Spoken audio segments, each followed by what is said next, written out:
Hello, Booknerds. We are back with another live session, and we are really honored to have this particular author. His name is Moin Mir, and all the way from London, actually. So, welcome, Moin, first of all, to the session. Thank you so much. It's very kind of you to have invited me, and it's lovely to be here with you. And yeah, thank you so much. Looking forward to a lovely chat. Yeah. Okay, guys. So we'll be talking about Moen's new book, and it's called "The Lost Fragrance of Infinity." And it's. I actually was talking to Moen over the email, and I was like, "How do I, kind of define the genre?" And I couldn't. We'll ask him. It's so easy. We'll just ask him.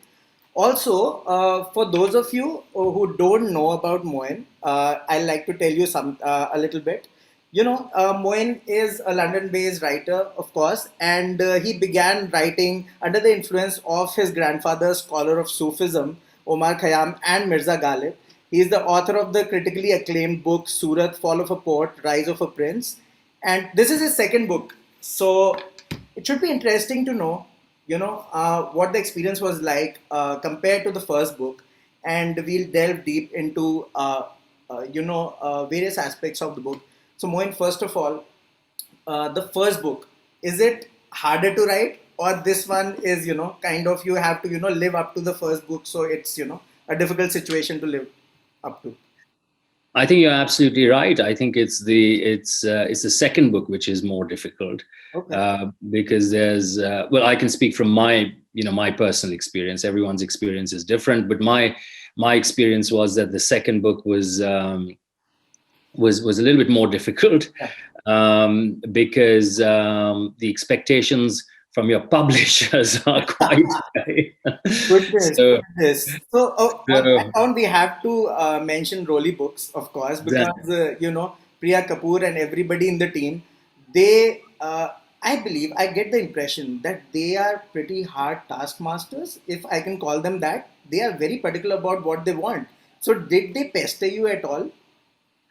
no, not pester, but Priya is Priya is someone who's very international. She Okay. has a real perspective of what can what can work for her as a publisher, Okay. and it's probably one of the most prestigious and oldest publishing houses in India. Yeah. More than 40 years, Yeah. so an incredible amount of experience of the different facets of publishing, Right. fiction, non-fiction, etc. No, I wouldn't say that they were taskmasters with me, but definitely very passionate about what I was wanting to do. And Priya has that she's gifted with that ability to look beyond, let's say, a synopsis Yes. or just a quick short blurb on the book that you've got to kind of do and send to the publisher. She has that gift to look beyond, Okay. and she loved the storyline, and she really believed in what I was doing in terms of telling a story, but deeply entrenched in Sufism. Okay. And she's quite, Priya's quite, she's aware of the subjects that kind of, you know, uh, have a fair bit of interest. Yeah. So yeah. Goodness, I mean, you mentioned subjects, and I've got a technical background. Like, I used to be an electrical engineer, and the mathematics and architecture and everything combined. There's so many facets to this book. It's incredible. So, I actually on you mentioned Sufism, and this book is about that. I would like to read something, and perhaps we can ask you to read something later on. Uh, Sure. this is page 169, and I really loved it. And the calligrapher reached out for another ink pot while rising slowly and supporting his knees. He answered. The Sufis applied an esoteric, mystical, and inward meaning to the verses of the Quran, which related to renunciation, satisfaction, hope, and poverty. For them, it wasn't a rule book to be imposed on others, it was about undertaking a journey within oneself, their main aim being to rid their lives of hypocrisy. And this is so, I mean, I loved it. I can't say more. So tell me where this is coming from, and this is not the only place where this is mentioned. I mean, you have kind of, it is an undertone throughout the book. So please enlighten us on that. Well, one of the great influences on me when I was writing this book was the work of Dr. Syed Athar Rizvi. Okay. And he writes extensively about this particular aspect of the inward journey Okay. that the Sufis undertook. Yeah. In fact, I do mention in my book I put a few numbers there, which are references to his work. Yes. And for the Sufis, it was vital that the journey towards the quest of spiritual enlightenment, if you wish, or even a sense of understanding who you as a human being are in this larger scheme of things called the universe, it is important for you to go inward and understand who you are rather than seeking elsewhere. It's a very old saying, aap andar dekhiye, khuda aapke andar hi hai. Bhagwan aapke andar hi hai. You don't have to go around to a mosque or a temple or whatever. And when you start doing that, there is a sense of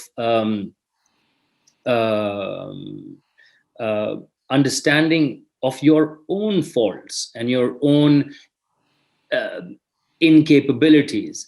And when you start doing that, you start realizing that one of the worst things that you could get enveloped in is hypocrisy, showing something else and doing something else.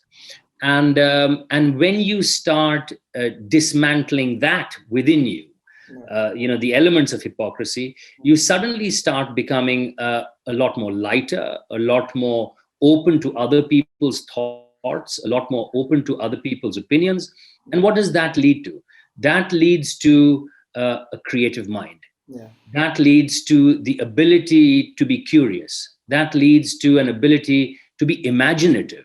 Wow. And when you start having these, once these virtues start taking hold in you, you don't look for the bad in someone else or the incapabilities of someone else. You automatically become a sponge and you start looking for the good and the benefits of probably engaging with X, Y, and Z and learning from them. So that's how the process of learning starts, by destroying your hypocrisy within. Goodness, it's such a big question, and I mean, especially for millennials like us, it is so relevant even now. And I see a lot of people reading Rumi, and like loads of people, even our followers, they are crazy about the works. What kind of influence the poet's works has had on you? I mean, over a period of time, and how does it's easier said than done. I mean, so yeah. Well, understand. I have to admit, it's very difficult to understand poets like Rumi or Hafiz or Sadi or Sanai. These are philosopher poets, and it's very difficult to understand them. But one makes an effort. One makes a humble effort. And I've often said this, that sometimes in today's modern day and age, you see Rumi being put on perfumes. Rumi being put on shopping bags. I've come across that, and I was like, seriously? I mean, what? Yeah, it's not that. And he was a man who was. So Rumi's works have influenced my grandfather, my great grandfather, my father, and me enormously, but not from a standpoint of saying this is what he said. From a standpoint of really trying to understand what he meant by it. There are verses in the book where he absolutely destroys ego. And that is such an important thing. You hear about Rumi's verses about the tavern and I'm drunk and all of that, but most of them are not even really Rumi's verses. Really Rumi, all of Rumi's verses are in his Masnavi, which is his book of poetry and short stories. Yeah. And those are deeply philosophical verses, particularly against against your ego, particularly about urging man to rise and learn, about urging man to love God rather than fear God. So those were the influences that the poetry of Rumi and Hafiz had, from a philosophical standpoint, rather than a standpoint of, I'm drunk in a tavern and I've got a wine glass and waiting for you and all of that. True. So let's talk about what's happening in the book. And the story revolves around, of course, Qaraar and Abira, who are in love. And it's not like it's, I couldn't even define that. It's so old worldly and so awesome that, the first meeting, it is so lyrical, when they first lay eye on each other. And please take us through that, scene, if I can call it, and that part. And of course, a little bit about both of them, because, they are kind of poles apart. And Qaraar, of course, is at the center of everything. Abira is there, till the end. And I won't reveal anything else. Guys, just pick up the book and read it. So, a little bit about that. Well, I think the origination, the origins of this of the love story, and I have to say, is very, very, very humbly inspired by the iconic love stories, Sufi love stories, of Yusuf and Zulekha, of Laila and Majnu, and of Shirin and Farhad, where there comes a point in time in a creative person's life where he is able to behold such beauty in the one that he loves, that he sees elements of the divine in her. And it happened to one of the greatest Sufi philosophers called Ibn Arabi. He fell in love with a lady called Nizam in Damascus. It happened to Hafiz, who was a great poet. He fell in love with Shakinabat. It even happened to the great philosopher Dante, who fell in love with Beatrice. And so it's a kind of love that transcends most quintessential or typical associations with love, and it becomes a kind of a deep association from which creativity springs. So you have Qaraar, who is a craftsman, and who's a tile maker, and he's trained by a Sufi to make tiles. But before that, he's a craftsman, and he's worked. His ancestry is one which is quite a cherished legacy of people who've worked on some of the finest Mughal architectural monuments in northern India, but because he is so intensely creative, he requires, or he needs, for lack of better expression, deep inspiration from love. And there is one famous Sufi poem which is there, which I write in my book, which says that even God says that because I wanted to be loved and known, I created creation so that through creation I can be loved. So Qaraar says, even if God wants to be loved, imagine if God wants to be loved, even I want to be loved. And it is only through love that creation can actually come. So takhliq is a concept in Sufism. So, anyways, that's the kind of love that Qaraar and Abira share, and he and she.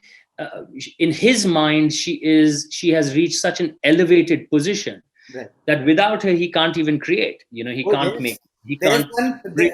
Yeah, in the beginning itself. I mean, where. Okay, let's not reveal much. My next question actually is related to that. Karar's relationship with his mentor, Shah Rezan, and the creative process was fascinating. I mean, and during that entire process, the mentor realizes that this person can't, create if he Yeah, doesn't have Abira around. I mean, it was amazing that part yeah, because, we don't see, perhaps um, I could see so many creative people in there. I mean, I know yeah. some people. I don't know if there are parts of you in there, but I would love to know. But you see, that's where Shah Rezan, or the Sufi mentor, when Yeah, he takes him under his wings, he's delighted that the young man has within his heart, he has ishq. yeah, And he says, without ishq, we can't even begin creating. yeah. Because for the Sufis, the word ishq itself has, 1,000 meanings. Whoa, yes, It's not just, ishq as in giving someone a rose and saying that. yeah, It is a process that starts a creative process within the protagonist, which is Qaraar Ali. And you're right, the Sufi in many ways uh, understands that because there is this burning desire within the protagonist to create, but he needs inspiration, yeah, and he already has that inspiration. It just needs to be channelized yeah. so that it can, so that he can take that to fruition and take it, give it direction, basically. So that's what the Sufi mentor does for him. Yeah, I personally loved those parts because it. Of course, there was creation, but being an ex-teacher, those parts were really satisfying. Because later on in the book, and I won't reveal that, of course, but it really helps Karan. Yeah. Later on, and so yeah, I mean. Uh, so let's talk about heritage restoration because it's so important in all countries, of course, especially in South Asia. And what is your opinion on that? I mean, um, uh, what do you feel about that? Because it's an integral part of the book as well. I mean, practically half the book. Yeah. Restoration is, that it, in my mind, it's equally as important as creation, Okay. because creation needs restoration. Restoration does not need creation. Yeah, sure. And heritage is of vital importance. Some of our most wonderful sites are neglected. Some of our most wonderful sites are not neglected. Yeah. So it's and it's I think it would be a great tragedy if even the smallest of um, uh, not even monument, but a building, or a caravanserai, or even if the smallest of these is lost, there's a part of us which is being extinct. Yeah. And that is why it's important to have um, heritage revival, heritage restoration done properly. Yeah. Done with a great amount of study and understanding what the origins were. And if I'm not mistaken, there is one institute in India called, is it Intact or something? I'm not. I can't. Intact, I can't intact, recollect now. But intact, they intact. Yeah. it's is Yes. it Yes, is it's it intact. is right. Yeah. Yeah. Uh, yeah, and I think they are doing a great job. From all parts of India, they're involved in restoration, which is great. Yeah, they're doing a great job, and kudos to them. Also, when you take us, we start from Delhi, and then we, travel so much in the book. I mean, thank you so much for writing this because during the pandemic, as we are just cooped up inside, and it was an amazing journey for me, to be honest. On a very, I'm not saying it to flatter you, but it's happening right there. And guys, you read it and you'll know what I'm talking about. So tell me something. How do you know so much? It's Well, amazing. to write, to write a book that spans across different countries and different landscapes, the most important thing is to travel. Yeah. And luckily for me, I got 99% of the traveling done before this awful Oh, virus. goodness, goodness. So yeah, I mean, I was telling who was I telling? I think I was telling my wife. I said, Yeah. Imagine if I was halfway through the travel, Oh. and I had a deadline to meet, and I had Miss Priya Kapoor's deadline to meet, and He's all of watching it. He's watching it, and she would keep this in her mind. Let's not write a travel sort of book. exactly. So luckily for me, I was able to finish all the travels Yeah. before the virus came. But to your question, without traveling, Yeah. without really flinging yourself Yeah. into those parts of the world, into those monuments, you can't write. Well, at least that's my belief, and Yeah. everyone And because everyone has their own I way. wanted to ask, because a lot of writers can write the details perhaps, but it becomes really authentic once you have already traveled and you are just showing us this world. And I mean, amazing. So my next question to you was the relationship between and pardon me for my pronunciation, between Qaraar and the Viking Alf Olsen. Am I saying it Yeah. right? No, perfect. It's perfect. Okay. Perfect. Okay. I was worried about this one. So it's so enigmatic, and it changes a lot. I mean, why do you write? Why did you write that part? And tell us a little bit about the progression of that relationship. So this is a symbolic friendship. It symbolizes the core Sufi belief that it takes diversity of culture uh, to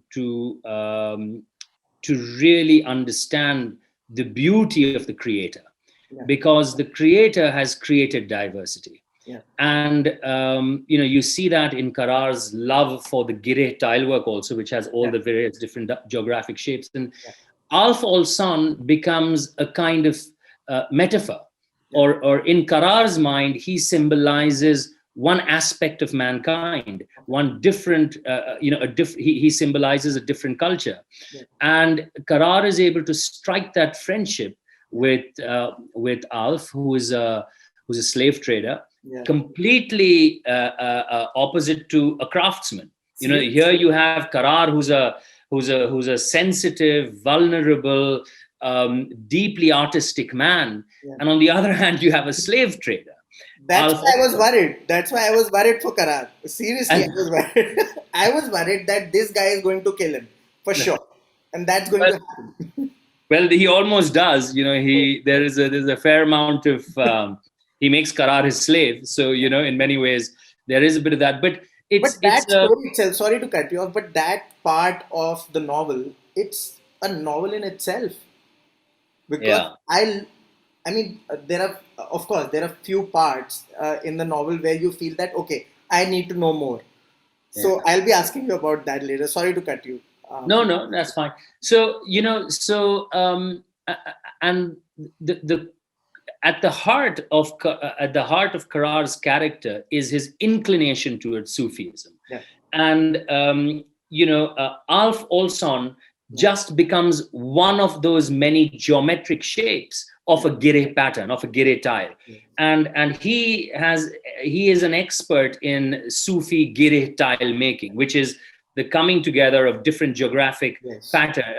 geometric patterns. So you've got pentagons, hexagons, all Right. mathematically Yeah. very precise, but they come together in this quest for the infinite, and Yeah. every tile panel represents that. So Qaraar, in his own way, he looks at Alf Yeah. as just another beautiful geometric pattern entering his own life. That And so, keeping that in mind, yeah, there is an acceptance first yeah, between the two, which then becomes a really strong bonded friendship that lasts a lifetime. yeah. Our readers would love to know more about Gira tiles, and of course, and you talk about you talk about mathematics and spirituality in the same breath, and it's quite uncommon. I mean, we don't hear that, particularly in South Asia. I mean, it's not very common, and even youngsters are not encouraged to do that. And Which, sorry. first, tell us a little bit about the Gira tiles and how did you, kind of decide to, have it at the center of the plot. Sure. That's a lovely question. So gire in Farsi means knot. Okay. And the concept of a knot is to tie it together so that Yeah. you have strength, right?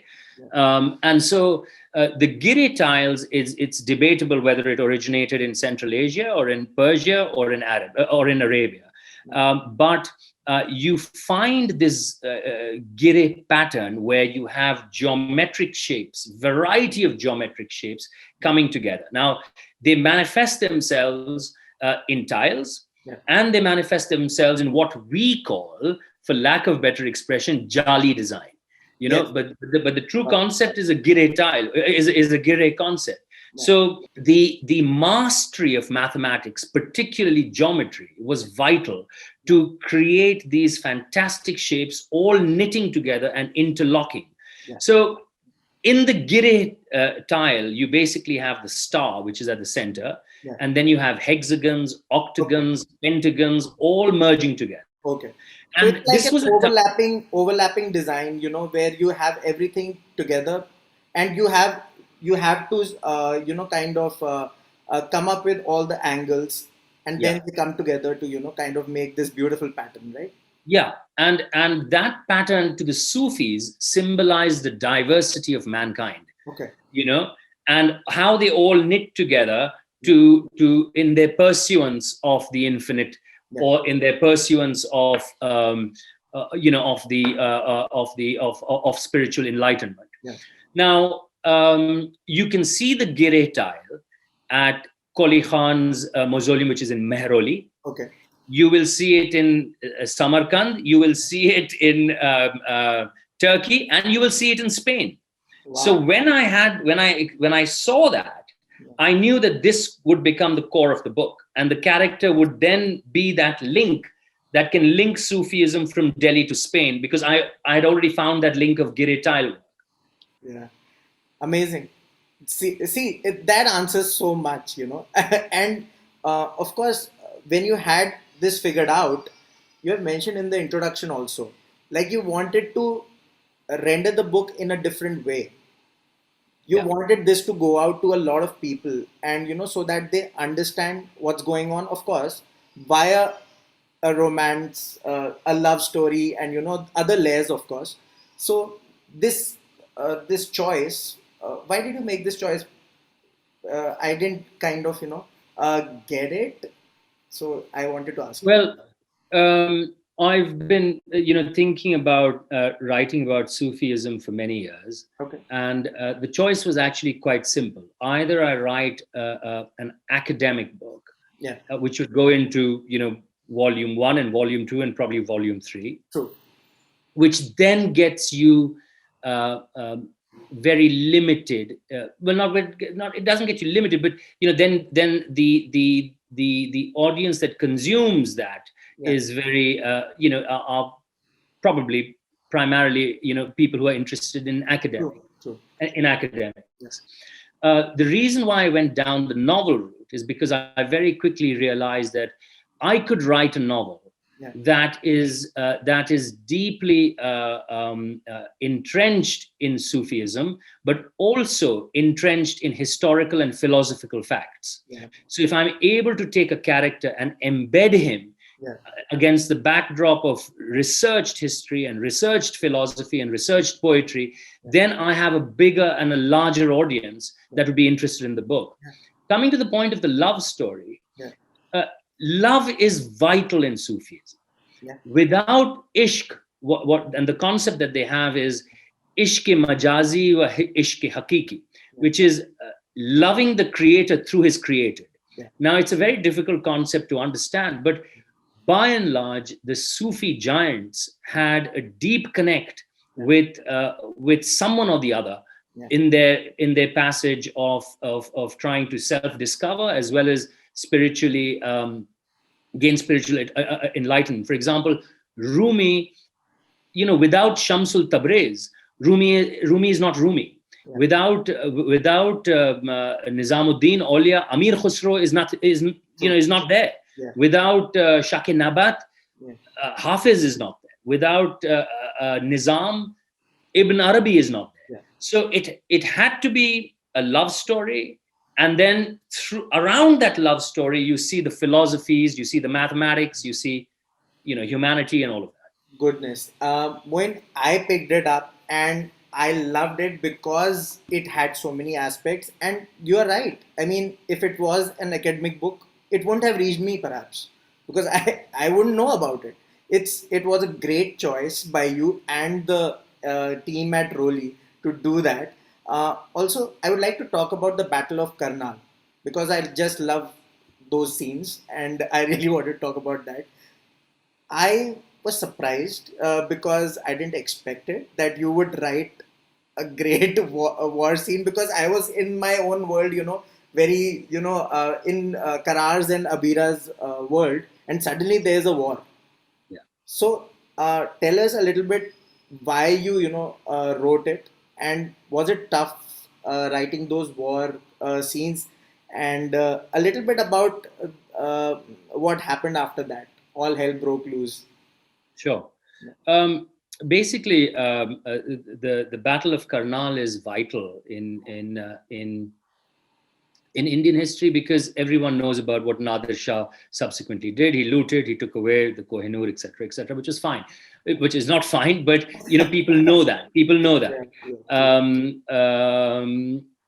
But the war scene is important because it sets the pace for, without revealing too much of the plot, but it sets the pace for the destruction of Qaraar's world. Yeah. And having given the first three chapters, not three chapters, the first two chapters to philosophy, art,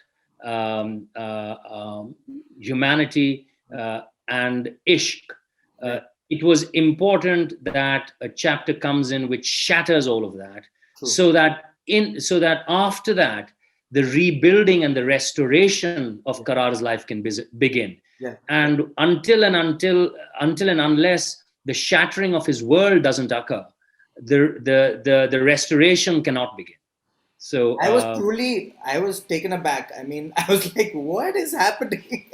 So just give me a moment. I wanted to go to a part in the book. I wanted to go to the part on page 148 actually.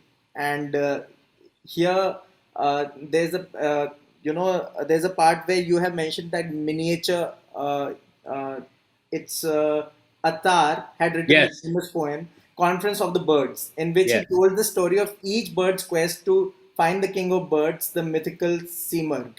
And this part was really interesting for me, and how Attar comes into the plot. Would you like to sure. tell us about this? So you're talking about the part of the book where Qaraar is forced to flee Delhi. Yes. Because I'm not going to tell the readers what he does, but he's forced to flee Delhi, and he somehow makes it to this rather desolate and abandoned city called Merv. Yeah. And during the 11th century, Merv was a bastion of the Sufis. It was a bastion of libraries and thinkers, and it was a great intellectual theater. Yeah. But when Qaraar goes there in 1739, there's been probably 800 years have passed, and it's nothing but a ruined crater in the middle of a desert, and there's nothing there. And having gone through the destruction of all that he's known, he finds himself all alone, sitting on this sand dune, millions, well, not millions, but miles and miles away from Delhi, which was his homeland. Yeah. And he has a chance encounter with a caravan, the headman of which is the chief of the atelier of Kamaluddin Behzad, who is a fantastic miniature painter. Yeah. And Kamaluddin Behzad's painting of the death of a great Sufi called Attar is what Qaraar opens and sees. Yeah. And that is also a point where his life starts changing, because that painting is a painting based on this most fantastic poem called The Conference of Birds. Yeah. And it's a Sufi poem where Fariduddin Attar talks about how these birds search for their king. Okay.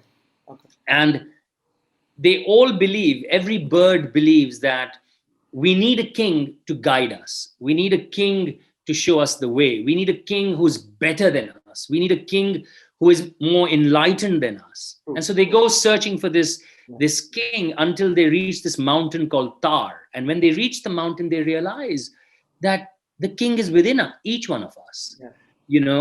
That is what, the Sufis believed. It is the inward journey. Instead of looking outwards in search of God or king or whatever, everything is within you. Yeah. And everything from the infinite to the microcosm lies within you. And so Qaraar, sitting on this sand dune, happens to, engage with this painting. And it's from then on that, his journey of restoration begins. Yeah. Also Qaraar ends up, forming this creative troupe. It's called Bashinde Dunya. And it was pretty interesting. A kind of, should I say, a detour from the main plot, or should I say cleverly woven into the plot? I don't know. But tell us more, why this choice of, introducing this in the entire scheme of things? Once again, it is symbolism. Okay. It is symbolism of Sufism. Okay. Sufism, the core of Sufism is bringing people together. Okay. The core of Sufism is acceptance and love of everyone's diversity. Yeah. And the core does not get diluted ever in a true Sufi's heart. And so the coming together of this eclectic mix of people in Qaraar's life is a symbolism of this core Sufi belief of beauty and diversity. And so as Qaraar's life progresses, he meets a prostitute who joins his group, and he accepts her willingly. He meets a slave trader who joins his group. He meets two acrobat brothers, who become part of his group. He meets a drummer who's from Morocco, and he looks at them and he says, "This is the beauty of mankind. This is the beauty of Sufi, this is the beauty that exists in God's greatest creation, which is what the Sufis call Ashraful Makhluqat. The greatest creation is man, and the diversity of mankind is what this group starts to symbolize. And Bashande Dunya basically means citizens of the world. And once again, the symbolism with the gireh tile is what I wanted to bring out. Once again, the knitting together of different shapes, coming together to seek enlightenment.